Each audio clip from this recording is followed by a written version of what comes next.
नमस्कार सभी को, स्वागत है मेरे यूट्यूब चैनल पर।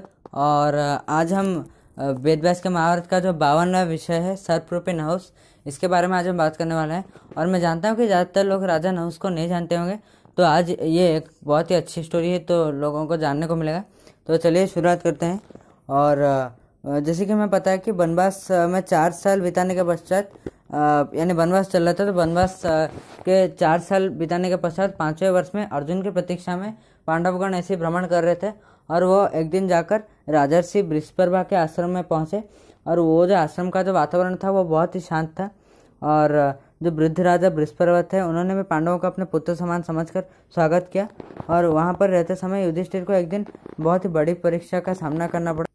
जैसे कि हमें पता है कि भीम बहुत ही बलवान थे, और ये भी माना जाता है कि भीम इतने बलवान थे कि उनके अंदर 100 शेरों का बल था।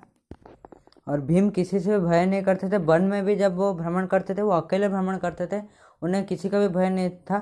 उल्टा यूँ होता था कि जो मतलब वन में जो भी सब प्राणी थे वो भीम से डरकर भाग जाते थे, पर भीम हमेशा निर्भय रूप से चलते रहते थे और भ्रमण करते रहते थे। पर एक दिन ऐसा हुआ कि एक बहुत ही मतलब विशाल के सांप को देखा भीम ने। और भीम उसके रूप को देख ही रहे थे कि उसी समय उस विशाल के सांप ने उनको जकड़ लिया पूरी तरह से। और भीम को ऐसा लगा कि जैसे कि उनके शरीर से सब कुछ बल चला गया है, और उन्होंने जितना भी कोशिश किया वो सांप से अपने आप को मुक्त नहीं कर पाए। तो उन्होंने पूछा कि हे सर्पराज, जिस भीम से सारे प्राणी डरते हैं, आप कैसे नहीं डरे, और आपने मुझे इस प्रकार कैसे जकड़ के रखा है। और मुझे लगता है आप किसी देव लोक से आए हैं, आप बस सांप का आप आकार लिए यहाँ पर बैठे हैं, तो आपका परिचय मुझे कृपया करके बताइए। तो सर्प ने भीम को कहा कि वो जो सांप थे वो अपने पूर्व जन्म में वो राजा नहुस थे। पूर्व जन्म तो मैं नहीं कहूँगा, इससे पहले मतलब सांप वो बने थे, हम पूरा स्टोरी जानते हैं, पर इससे पहले वो राजा नहुस थे, विश्व प्रसिद्ध राजा नहुस, यानी पुरुवंश के सर्वश्रेष्ठ राजा।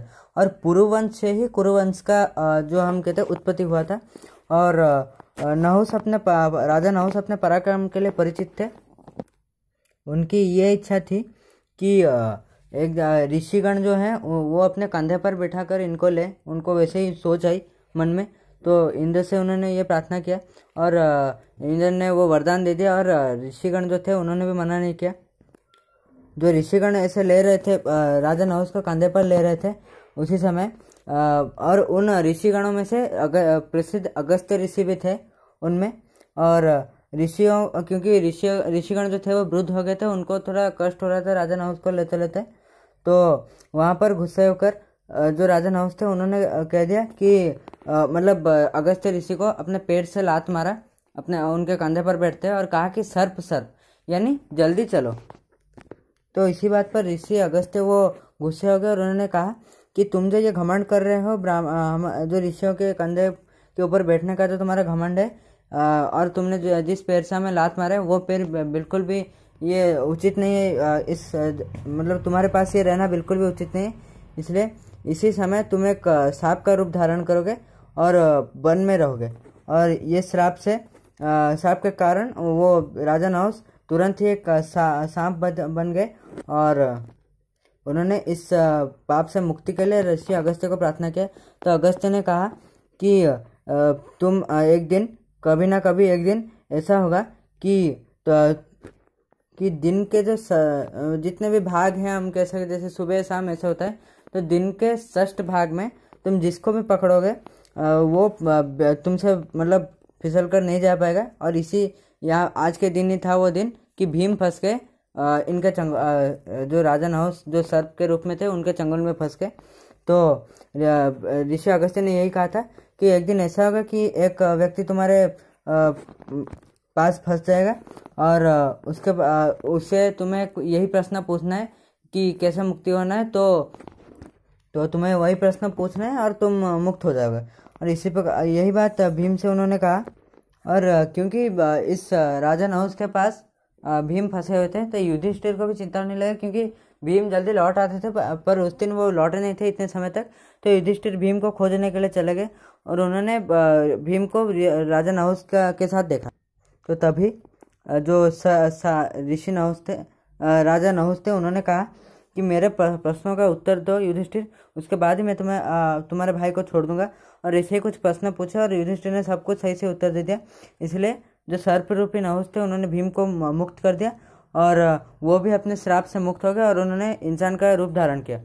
और 5 वर्ष पूरा होने के पश्चात अर्जुन लौट गए और अर्जुन को भी देखकर सब खुश हो गए। और अर्जुन ने भी सब कुछ अपने भाइयों को वर्णन किया कि कैसे वो देवलोक में उन्हें इंद्र ने सब कुछ अस्त्रों के बारे में सिखाया। तो इसी प्रकार रहते रहते और अर्जुन आने के पश्चात ऐसे ही पांडवों के साथ रहते रहते मतलब बीत गए और भी 4 साल बीत गए।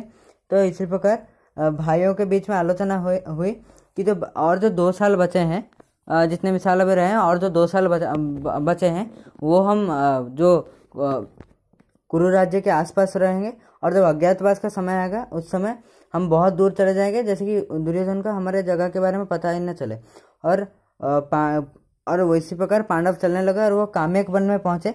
और श्री कृष्ण, क्योंकि वो भगवान है तो उनके पास सब कुछ खबर था कि पांडव कहाँ पर हैं, और वो सब चले गए। श्री कृष्ण अपने पत्नी सत्यभामा के साथ वो अर्जुन और अपने भाइयों को देखने के और जो दूसरे भाई थे उनको देखने के लिए कृष्ण अपने पत्नी सत्यभामा के साथ काम्यक वन को चले गए।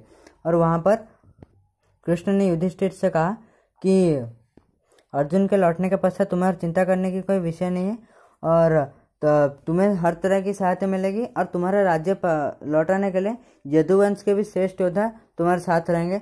और द्रौपदी को सांत्वना देते हुए भी श्री कृष्ण ने कहा कि तुम्हारे जो 5 पुत्र हैं वो बहुत ही वीर हैं।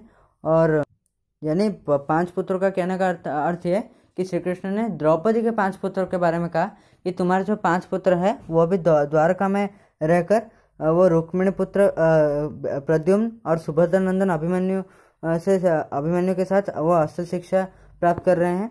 और सुभद्रा अपने पुत्र अभिमन्यु को जिस प्रकार ध्यान देते हैं द्रौपदी के पुत्रों को भी उसी प्रकार समान स्नेह और ध्यान दे रहे हैं। और इसलिए तुम अपने पुत्रों के बारे में चिंता न करो और अपने पतियों के साथ, वीर पतियों के साथ यहाँ पर रहो। तो यही थी राजा नहुस की कहानी और आशा करता हूँ आपको अच्छा लगा होगा।